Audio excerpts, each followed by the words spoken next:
उस वक्त के जो क्रिमिनल्स होते थे जिन्होंने मस्जिद तोड़ी, आज वो इस वक्त के फ्रीडम फाइटर्स हैं, स्वतंत्रता संग्रामी हैं। अदालत का एक आदेश था कि भाई ट्रस्ट को कहा गया कि आप मंदिर बनाइए। अदालत के आदेश में ये भी कहा गया कि मस्जिद तोड़ना घोर अपराध था, यानी जुर्म तो हुआ लेकिन मुजरिम ढूंढने से नहीं मिल रहा है। उसी आदेश में ये भी कहा गया कि जब आप मंदिर बनाएंगे तो 5 एकड़ जो आपको रहम खा के ये ज़मीन दी गई, उस ज़मीन पर एक रहम की या एक तरस की एक मस्जिद भी बना दीजिए। उस मस्जिद की कोई ईंट नहीं रखी गई, उसका कोई नक्शा नहीं है, अभी ये भी पता नहीं है, मुझे कोई दिलचस्पी नहीं है उस मस्जिद में, लेकिन चूंकि बार बार ये कहा जाता है कि ये बहुत वैध तरीके से काम हो रहा है, कानूनी तरीके से काम हो रहा है, तो इसलिए भी यहाँ ये बताना बहुत ज़रूरी है कि ना तो ये वैध है ना ये कानूनी है। अगर ऐसा होता तो जो कोर्ट के सबसे अहम पहलू थे वो ये था कि अग्रीजियस क्राइम यहाँ पे हुआ, यानी घोर अपराध हुआ। तो अपराध हुआ, अपराधी नहीं मिल रहा है। मंदिर बनाना था तो मस्जिद भी बनानी थी, लेकिन मंदिर बनाने को लेकर देश का एक ऐसा नेता जिसको 140 करोड़ लोगों ने चुनकर भेजा, वो नेता अपने को सिर्फ एक धर्म का नेता मानकर और जानकर बहुत खुशी से वो घूम रहा है, वो कर रहा है जो उसको करना है, सिवाय उसके कि जो उसका काम है। बहुत बहुत शुक्रिया मुझे यहाँ बुलाने के लिए, आमंत्रित करने के लिए। सबसे पहले आपका जयशंकर जी, मैं कहना तो ये चाहती हूँ कि बहुत देर कर दी मेहरबान आते आते, सिर्फ 2 महीने पहले आप आए, लेकिन मैं कह सकती हूँ कि देर आयत दुरुस्त आयत। आप कम से कम आए और इस दुनिया में, वो दुनिया जहाँ अधिकार हैं, जहाँ आज़ादी है, जहाँ आप वो हो सकते हैं जो एक मानव को जिसके लिए पैदा किया। Welcome to this world and welcome to our world. इस कमरे को मैं देख रही थी और एक पत्रकार, एक भारतीय नागरिक के तौर पर पिछले काफ़ी दिनों से, जब से ये पूरे कार्यक्रम चल रहे हैं, आपकी तरह मैं भी काफ़ी फिक्रमंद हूँ। और सड़क पे मैं देख रही हूँ जो नज़ारा दिख रहा है, चाहे वो गाड़ियों के ऊपर झंडे लगे हों, घरों के ऊपर झंडे लगे हों। जिस सोसाइटी में मैं रहती हूँ वो एक मिक्स्ड पॉपुलेशन है, तकरीबन कमोबेश उतनी ही आबादी वहाँ हिंदू, मुसलमान और सिख ईसाइयों की है जितनी आबादी यहाँ देश में है। लेकिन उसके बावजूद भी झंडे लगे हैं मेरी सोसाइटी में भी, यानी मैं जहाँ से होकर गुजर कर अभी आई हूँ, वो झंडा ऐसा नहीं लगा कि सोसाइटी पे लगा है, ऐसा लगा कि मेरे सीने पे भगवा झंडा लगा दिया गया है। ये वो जगह है, ये वो देश है जहाँ मेरे पिता, उनके पिता, उनके पिता, उनके पिता, और बहुत दूर तक अगर जाएं तो फिर बाबर की औलाद तक हम सब लोग यहाँ पले बढ़े और इस देश को अपना कहा। मेरे पिता 1947 में जब देश का बंटवारा हो रहा था और उनके नाम पर, उनके धर्म के नाम पर जब एक देश बनाया जा रहा था, तब उन्होंने ये सोचा और ये जाना कि उनके लिए वो देश, और उनके लिए नहीं बल्कि उनकी जो फ्यूचर जनरेशन्स हैं, जो उनकी भविष्य की नस्लें हैं, यानी मेरे लिए और मेरी नस्लों के लिए, कि उन्हें जिन्ना का पाकिस्तान नहीं, उन्हें गांधी का हिंदुस्तान ज़्यादा सेफ लगा। और आज जब मैं सोचती हूँ कि ये सब जो हो रहा है देश में, उनकी आत्मा को 2 साल पहले वो गुजर गए और उनकी आत्मा को कितनी तकलीफ पहुँच रही होगी कि भारत के संविधान की और भारत के लोकतंत्र की और भारत जिस पूरी नींव पर आधारित ये देश बनाया गया, यानी सोचिए कि वही 47-48 का वक्त है जब इजराइल भी बना और पाकिस्तान भी बना। एक यहूदी धर्म के नाम पर देश बनाया गया और एक इस्लाम धर्म के नाम पर देश बनाया गया। तब भारत जैसा एक ऐसा देश जो गरीबों का देश था, जो ऐसे लोगों का देश था, जो अनपढ़ों का देश था। हमारे पास कुछ नहीं था, लेकिन हमारे पास मूल्य थे, और मूल्यों से भी ज़्यादा हमारे पास हिम्मत थी ये तय करने की कि हम अपने देश को एक धर्म की पहचान नहीं देंगे। आज जबकि भारत के पास सब कुछ है, भारत, मैंने सुना है कि जब नरेंद्र मोदी जब तीसरी बार प्रधानमंत्री बन के आ जाएंगे तो हम तीसरी दुनिया की सबसे बड़ी आर्थिक ताकत भी बन जाएंगे, लेकिन भारत अपनी पूरी हिम्मत गंवा बैठा है। इतने छोटे मन और इतने छोटे मस्तिष्क, और उसका सीना जो है, मतलब कहा जाता है कि 56 इंच का सीना है, लेकिन दिल बहुत छोटा है हमारे प्रधानमंत्री का। और ऐसे ही वो हमें, हमारा जो देश है उसे बना देना चाहते हैं कि आज जो हमारी हिम्मत है और हौसला है वो पूरे तरीके से टूट रहा है कि आज हम ये कहते हैं कि हमारा गौरव तब हमें प्राप्त होगा जब इस पूरे देश को एक हम धर्म की पहचान दे देंगे। तो सड़कों पर जब ये हालत हो, सोसाइटीज़ में ये हो रहा हो, स्कूलों में बच्चे, संविधान की पढ़ाई नहीं हो रही है, लोकतंत्र की चर्चा नहीं हो रही, उनके भविष्य की बात नहीं हो रही है, टीचर्स नाच रहे हैं और उनके पीछे दर्जनों बच्चे नाच रहे हैं, एक टीचर आगे नाच रही हैं और पीछे दर्जनों बच्चे नाच रहे हैं, भक्ति गान हो रहे हैं। एक ऐसा वक्त जहां संसद जो है वो हमारा धर्म की धुरी पर घूम रहा हो, यानी संसद में धर्म का पूरे तरीके से प्रवेश हो चुका हो, मंदिरों में राजनीति हो रही हो और टीवी चैनलों पे रामलीला चल रही हो, और जो हमारे कॉमेडियंस हैं और सैटारिस्ट हैं वो पॉलिटिकल कमेंट्री कर रहे हो और नेटफ्लिक्स पे पॉलिटिकल एपिसोड्स चलाए जा रहे हो, तो समझ में नहीं आता कि आखिर क्या हो रहा है। और ऐसे वक्त में इस किताब का हम विमोचन कर रहे हैं और इस कमरे में जितने लोग बैठे हैं, ऐसा लगता है कि इस सब के बावजूद एक तरह का ये रेजिस्टेंस है इस कमरे में जो हो रहा है, और ये यकीन जानिए एक छोटी सी क्रांति भी है। तो बहुत बहुत शुक्रिया सबसे पहले आपको ये किताब लिखने के लिए, हम सबको यहाँ बुलाने के लिए और एक ऐसे वक्त में बुलाने के लिए जिससे कुछ ही घंटों दूर हैं हम, ऐसे वक्त में जब भारत को एक नई आज़ादी मिलने वाली है और भारत में जो उस वक्त के जो क्रिमिनल्स होते थे जिन्होंने मस्जिद तोड़ी, आज वो इस वक्त के फ्रीडम फाइटर्स हैं, स्वतंत्रता संग्रामी हैं। अदालत का एक आदेश था कि भाई ट्रस्ट को कहा गया कि आप मंदिर बनाइए। अदालत के आदेश में ये भी कहा गया कि मस्जिद तोड़ना घोर अपराध था, यानी जुर्म तो हुआ लेकिन मुजरिम ढूंढने से नहीं मिल रहा है। उसी आदेश में ये भी कहा गया कि जब आप मंदिर बनाएंगे तो 5 एकड़ जो आपको रहम खा के ये ज़मीन दी गई, उस ज़मीन पर एक रहम की या एक तरस की एक मस्जिद भी बना दीजिए। उस मस्जिद की कोई ईंट नहीं रखी गई, उसका कोई नक्शा नहीं है, अभी ये भी पता नहीं है, मुझे कोई दिलचस्पी नहीं है उस मस्जिद में, लेकिन चूंकि बार बार ये कहा जाता है कि ये बहुत वैध तरीके से काम हो रहा है, कानूनी तरीके से काम हो रहा है, तो इसलिए भी यहाँ ये बताना बहुत ज़रूरी है कि ना तो ये वैध है ना ये कानूनी है। अगर ऐसा होता तो जो कोर्ट के सबसे अहम पहलू थे वो ये था कि अग्रीजियस क्राइम यहाँ पे हुआ है, यानी घोर अपराध हुआ। तो अपराध हुआ, अपराधी नहीं मिल रहा है। मंदिर बनाना था तो मस्जिद भी बनानी थी, लेकिन मंदिर बनाने को लेकर देश का एक ऐसा नेता जिसको 140 करोड़ लोगों ने चुनकर भेजा, वो नेता अपने को सिर्फ एक धर्म का नेता मानकर और जानकर बहुत खुशी से वो घूम रहा है, वो कर रहा है जो उसको करना है, सिवाय उसके कि जो उसका काम है। टीवी चैनल्स, न्यूज़ चैनल्स, मैंने सुना था 92 में मेरी उम्र करीब 11-12 साल की थी और मैं पत्रकारों से सुना करती थी कि उस वक्त पत्रकार कार सेवकों में तब्दील हो गए थे और हिंदी मीडिया हिंदू मीडिया बन गई थी। मुझे बिल्कुल अफसोस नहीं है कि उस वक्त मेरी उम्र कम थी और मुझे पता नहीं था, मैंने टीवी नहीं देखा। आज के दौर में मैं देख रही हूँ वो कार सेवक तो नहीं, लेकिन भक्ति काल जो चल रहा है हमारी पत्रकारिता का, वो एंकर्स जो कहती हैं कि मैं महिला एंकरों की बात कर रही हूँ यहाँ पे, जो कहती हैं कि हम विकसित भारत, प्रगतिशील भारत और आधुनिक भारत की तस्वीर है, इस कदर कि वो भारतीय परिधान नहीं, कोट पैंट पहन के आस्तीन चढ़ाते हुए न्यूज रूम में आती हैं और पुरुषों जैसी भाषा बोलती हैं, क्योंकि उनको ये लगता है कि महिला होने से वो कमजोर हो जाएंगी, पुरुषों जैसी भाषा बोलती हैं। आज वो बड़े बड़े तिलक लगाकर श्लोक पढ़ रही हैं और ये समझिए कि ऐसे वक्त में, यानी ये मंदिर का पूरा जो काम चल रहा है ये ऐसे वक्त में भी चल रहा है जबकि इत्तेफाक से आप देखिए कि नरेंद्र मोदी 10 साल पूरे कर रहे हैं।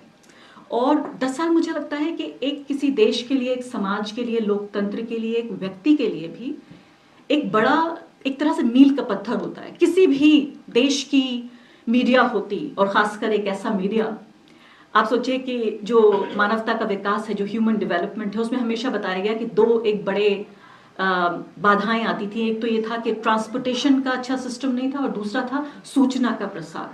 आज हमारे पास दोनों है, लेकिन ट्रांसपोर्टेशन तो चलिए दूर की बात है, तमाम तरह की ट्रेनें और वो सब चल रही हैं, लेकिन सूचना का जो पूरा ये धंधा है, हमारा जो कारोबार है, इसमें हजारों लाखों पत्रकार काम ये नहीं कर रहे हैं कि लोगों तक सूचना पहुंचाएं, उनका मैंडेट ये है कि किसी तरह से लोगों तक सूचना ना पहुंच जाए। सबसे ज्यादा शर्म और अफसोस की बात है कि उन्होंने पूरा जो मानवता का विकास था, ये सिर्फ भारत की बात नहीं है, और भारत में दुनिया के सबसे ज्यादा जो वाइब्रेंट मीडिया स्पेसेस हैं उनमें से मैं भारत को आंकती हूँ। और भारत का जो लोकतांत्रिक विकास हुआ, हमारे समाज का जो विकास हुआ, उसमें सबसे बड़ी चीज जो गौरवशाली हमारा पूरा इतिहास है, उसमें यह भी है कि यहाँ मीडिया का बहुत अच्छा स्पेस है। आज उस पूरे मीडिया को, जिसे मैं पूरा तानाशाही हम सिस्टम कह रहे हैं, ताना और शाह मिलकर किस तरीके से ये पूरा तंत्र तैयार कर रहे हैं कि पूरे तरीके से जो हमारे पत्रकार हैं वो ऐसे भक्तों में तब्दील हो गए। एक छोटा वीडियो मैंने देखा जिसमें किसी ने कहा कि कंबल पत्रकारिता है। तो क्या हुआ कि ठंड इतनी है वहां अयोध्या में कि कंबल ओढ़कर पत्रकार पीटीसी कर रहे हैं। तो ये कंबल पत्रकारों ने नहीं ओढ़ रखा है, ये कंबल जनता को ओढ़ाया जा रहा है ताकि वो बेरोजगारी की बात ना करें, महंगाई की बात ना करें, ताकि वो अपनी तकलीफों को भूल जाएं। मेरे एक दोस्त हैं, बड़ी धार्मिक हैं, वो मेरी बहुत करीबी दोस्त हैं, दामिनी यादव। उन्होंने मुझे बताया कि वो किसी ऑटो रिक्शा में जा रही थी और ऑटो रिक्शा वाले से जिक्र हुआ कि भाई क्या बात है कि बड़ा परेशान हूँ, बच्चे की फीस नहीं दे पा रहा हूँ। तो उन्होंने कहा कि वो अक्सर उनकी मदद किया करती हैं। तो उन्होंने कहा कि ठीक है, ये बात सही है। फिर उन्होंने बताया कि लेकिन ठीक है, लेकिन ये तो देखिए इस तरफ तो मोदी जी मंदिर बना रहे हैं, ये तो बड़ी खुशी की बात है। तो उन्होंने कहा कि ऑटो ड्राइवर ने कहा कि हाँ, मंदिर बन रहा है, ये खुशी की बात है, मैं कुछ नहीं कर पाऊंगा तो मंदिर की सीढ़ी पर भीख मांग लूंगा। तो जहां अगर ये सेंटिमेंट हो तो आप ये बताइए कि बहस शुरू कहां से की जाए और ये बहस खत्म कहां पर हो। आज हमें ये बताया जा रहा है कि भारत इतना बड़ा विश्व गुरु बन गया है जहां पर रूस और यूक्रेन के बीच युद्ध मोदी जी ने 3 घंटे के लिए रुकवा दिया ताकि जो स्टूडेंट्स हैं उनको सेफ पैसेज मिल सके। तो वो युद्ध रुकवा सकते हैं रूस और यूक्रेन का, लेकिन मणिपुर में 200 से ज्यादा लोग मर गए, हमारी माताओं बहनों को निर्वस्त्र नंगा घुमाया गया, कश्मीर के जो बदतरीन हालात हैं, हमारे किसान 700 मारे गए, जो पहलवान हैं, जो बाकायदा महिला सशक्तिकरण की पहचान है, उनके साथ, उनकी आबरू के साथ किस तरह का खिलवाड़ हो रहा है, वो सब मोदी जी नहीं रोक पा रहे हैं। लेकिन वो रूस और यूक्रेन के बीच वो युद्ध रोक पा रहे हैं। मैं तो कहती हूं कि सरकारों का काम होता है प्रोपेगेंडा करना। वो प्रोपेगेंडा पिछली सरकारें करती रही, ये सरकार थोड़ा अच्छा करती है, इसका प्रोपेगेंडा में एक्सपर्टीज है। यहां मुश्किल यह है कि यहां एक ऐसी आबादी तैयार हो गई है जो इस प्रोपेगेंडा पे यकीन करना चाहती है। आज इस किताब को जब आप पढ़ेंगे तो ये किताब राहुल गांधी की तस्वीर के साथ आपको मिलेगी, लेकिन इस किताब की जो कहानी है, जो इस किताब का मर्म है, मेरी नजर में 2 चीजें हैं। पहली बात यह है कि भारत की मीडिया ने भारत के लोकतंत्र की हत्या कैसे की, ये सबसे बड़ी बात है। और इस हत्या के लिए न्यूज रूम का भगवाकरण कैसे हुआ, और ये दोनों एक दूसरे के पूरक हैं, एक के बिना दूसरा संभव नहीं था। इस न्यूज रूम के भगवाकरण की गवाह आपकी ये छोटी सी पत्रकार भी रही है। ये बहुत पहले शुरुआत हो चुकी थी। इसकी शुरुआत नरेंद्र मोदी ने आके, जो हमारी सांप्रदायिकता थी, जो समाज और राजनीति में जो इस वक्त फल फूल रही है, और जो खेती कांग्रेस पार्टी के समय जो बीज बोया गया था, उसका जो फसल है वो अब काटी जा रही है। उस वक्त सिर्फ ये था कि ढक के, छिप के, थोड़ा शर्म के साथ, कंबल ना उड़ाकर तो स्कार्फ ओढ़कर सांप्रदायिकता हुआ करती थी। मेरे जैसे पत्रकारों ने महसूस की है, आज वही स्कार्फ कंबल बन चुका है। तो वही फर्क है कि उन्होंने आके इसी सांप्रदायिकता को फैशनेबल बना दिया है। ये जो पूरे 20 साल की कहानी जो उन्होंने अपनी जिंदगी और अपनी पत्रकारिता के जरिए लिखी है, ये बहुत अहम किताब है इस पूरे प्रोसेस को समझने के लिए।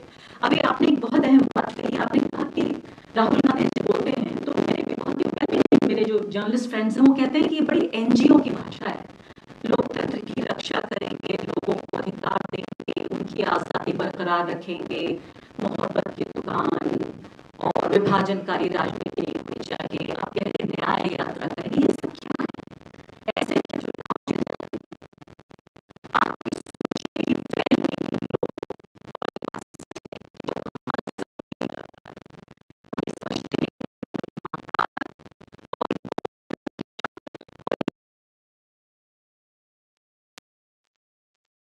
आदमी हो, वही आदमी देश को चला सकता है। और अगर आप इंसान के तौर पे बहुत अच्छे हैं तो आप नालायक हैं, आप इस लायक नहीं है कि आपके हाथ में बागडोर सब दे दी जाए।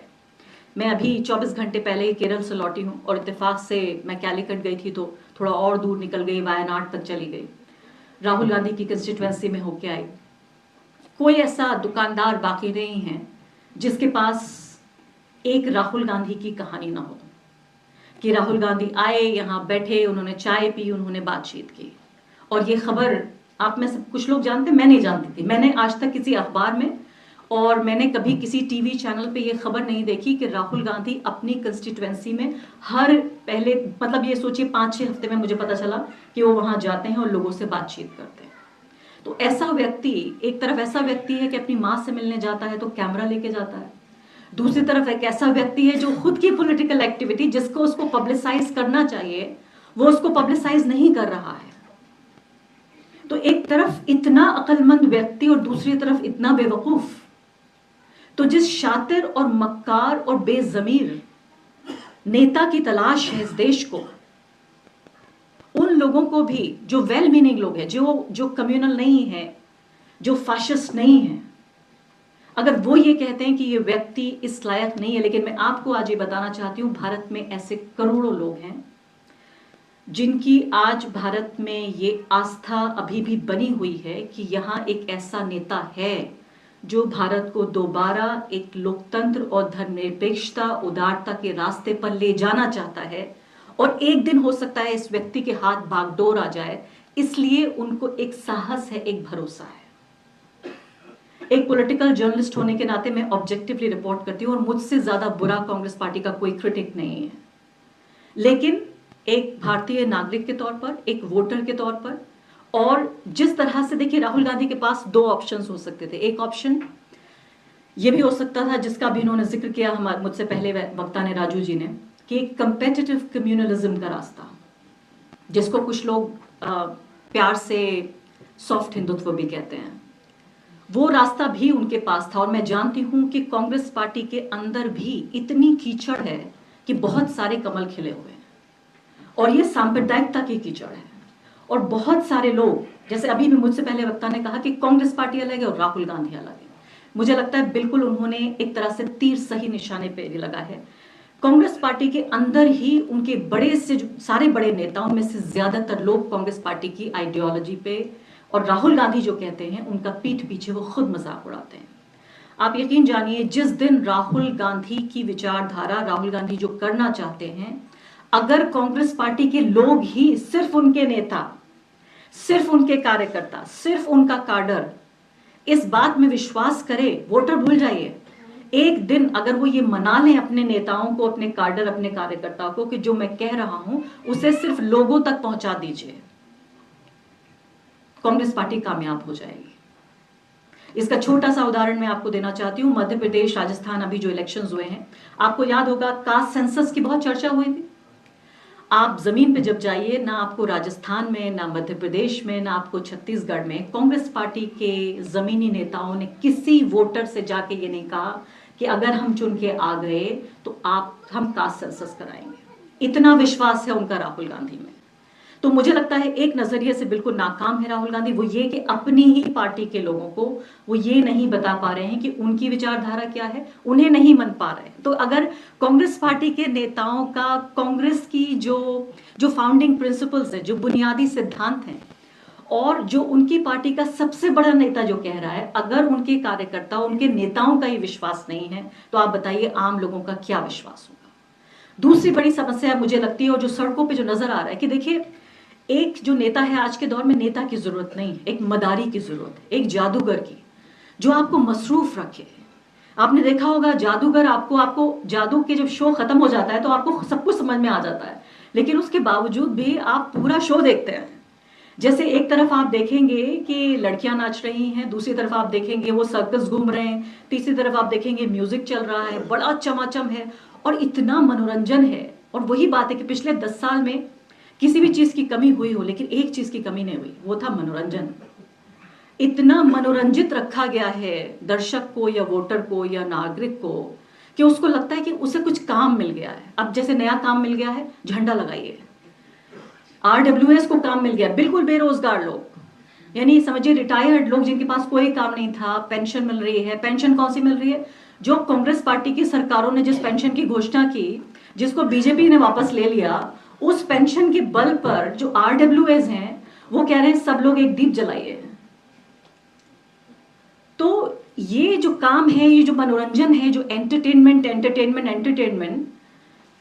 ये विद्या बालन के जो शब्द हैं, वो उसकी कमी नहीं है यहाँ पर, तो बिजी रखते हैं। कांग्रेस पार्टी की प्रॉब्लम ये है कि वो उनके पास मनोरंजन नहीं है और दर्शक और नागरिक वोटर बोर हो जाता है। एक तरफ नरेंद्र मोदी, उनकी पार्टी बीजेपी कह रहे हैं कि भाई हम देखिए 75 साल में जो हुआ वो हुआ, अब ये देश बदल रहा है, इस देश को हम हिंदू राष्ट्र बनाना चाहते हैं, संविधान हम बदलना चाहते हैं, यहाँ जो हिंदू धर्म के मानने वाले लोग हैं उनको एक अपर हैंड मिलेगा, बाकी सब लोग नीचे रहेंगे।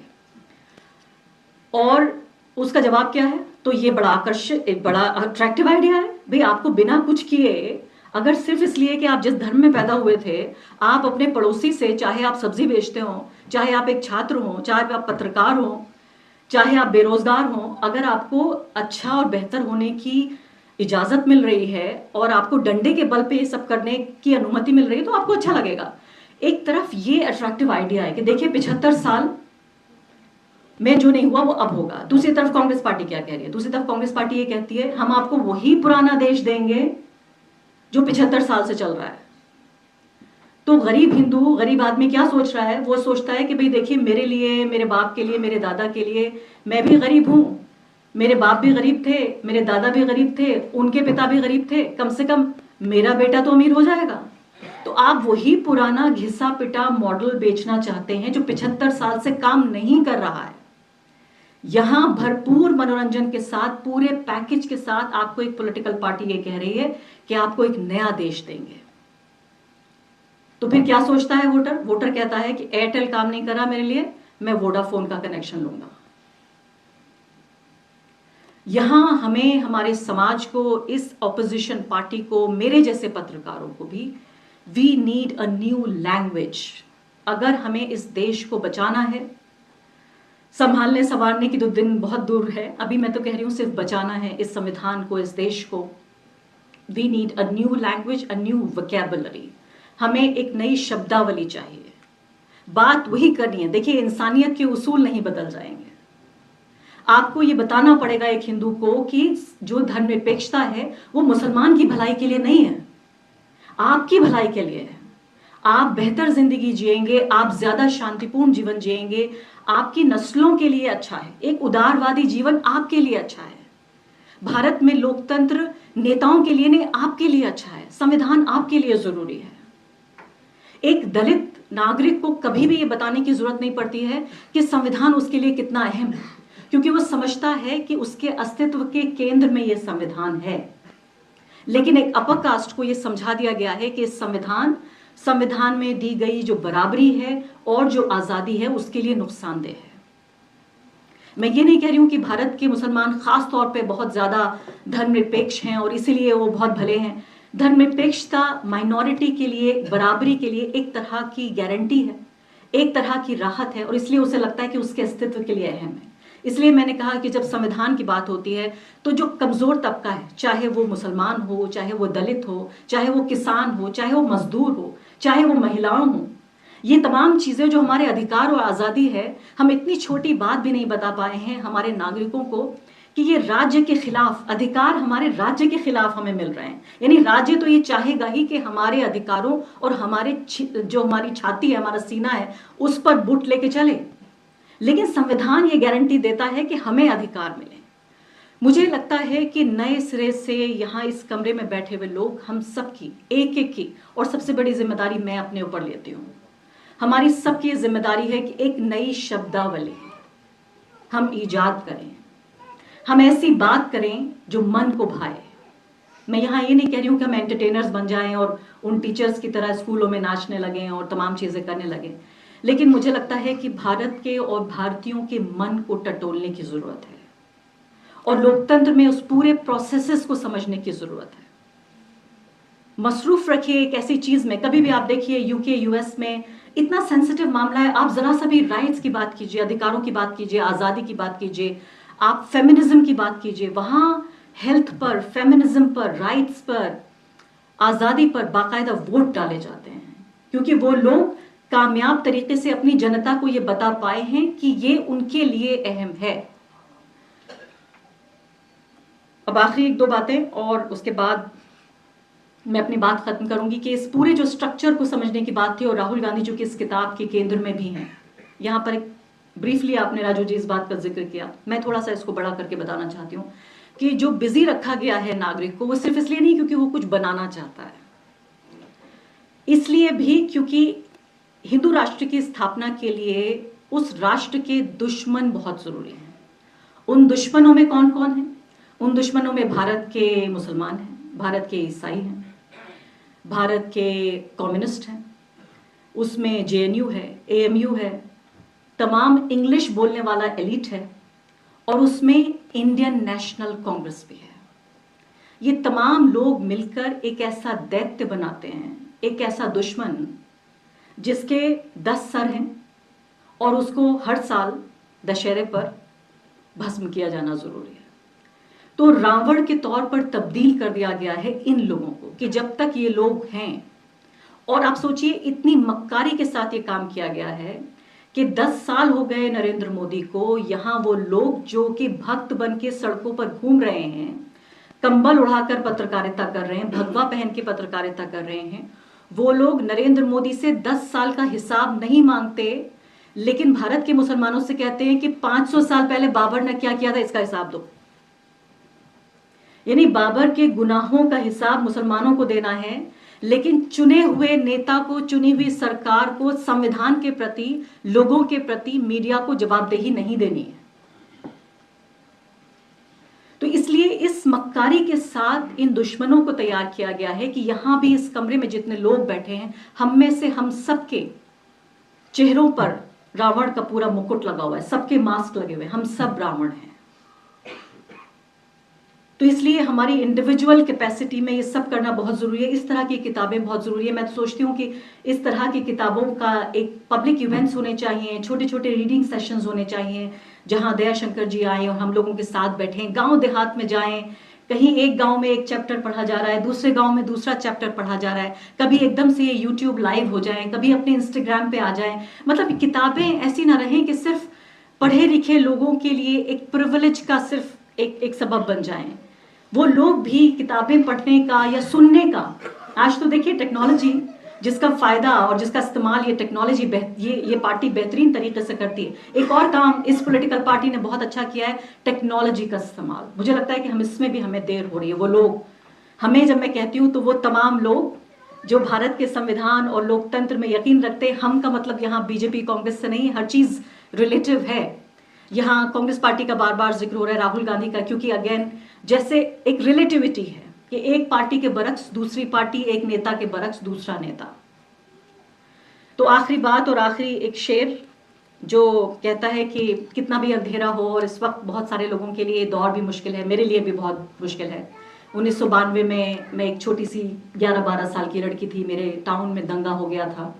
मैं अपने एक छोटे से भाई को लेके अपनी जान बचाने के लिए भागी थी, और वही दौर मुझे बार बार लगातार पिछले 10 दिनों से याद आ रहा है, जब ये तमाम सड़कों पर हंगामा हो रहा है। लेकिन ये वक्त इसका नहीं है कि मैं ये कहानियाँ आपके साथ शेयर करूँ, क्योंकि ये सिर्फ मेरी कहानी नहीं है। मैं इसकी नुमाइंदगी कर सकती हूँ, मेरे जैसे लाखों लोग हैं जिन्होंने वो वक्त जिया और वो बदकिस्मत हैं, उनके ऊपर ये श्राप है, श्रापित है मेरे जैसे लोग, कि आज हम ये दिन देखने के लिए भी जिंदा हैं। 6 दिसंबर 1992 का दिन भी मेरे जैसे लोगों ने सहा था, जिया था। सर्वाइवर्स हैं हम उस ट्रेजेडी के, और आज 22 जनवरी 2024 देखने के लिए भी हम जिंदा हैं। तो इस श्राप को अपने ऊपर लेके चलेंगे और हिम्मत हौसला लेके चलेंगे। मैं समझती हूँ कि वो देश है जहाँ हमारे देश के जो हमारे राष्ट्रपिता हैं, उन्होंने धर्म निरपेक्षता के लिए अपनी जान दे दी थी।